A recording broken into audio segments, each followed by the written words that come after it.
Good morning सगळ्यांना.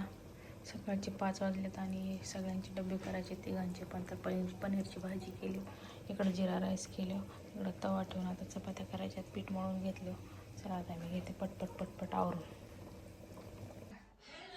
5 वाजल्यापासून काम चालू आहे घरातलं. आता साफसफाई चालू आहे. एवढे भांडे घासून घेतले. क्लीन दिसलेलो का मी? काळा चेहरा दिसायला पूर्ण. सगळंच काढले बाहेरचं, रमणा पिमणा इकडलं पण काढले, सगळं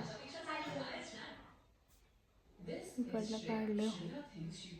बाहेर एवढा मोठा रमणा आहे. चला आता थोडं राहिले, घेते घासून भांडे पटकन. सकाळचे 5 वाजल्यापासून मम्मी भांडे घासलेले आणि घासता घासता पितळचा हांडा कुठं ठेवलती की सापडणाच गेलाय आणि हरपलाय. हो का आता? होय मम्मी, खरं हरपलाय का उगं म्हणलेली?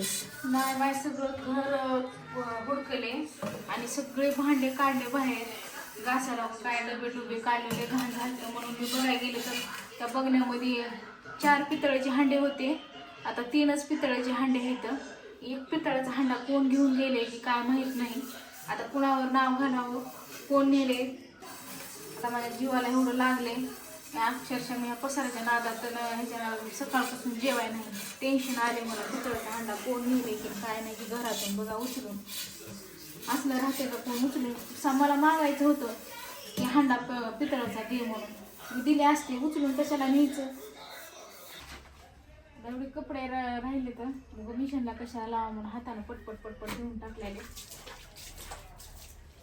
किती काम आहे बघा सकाळपासून.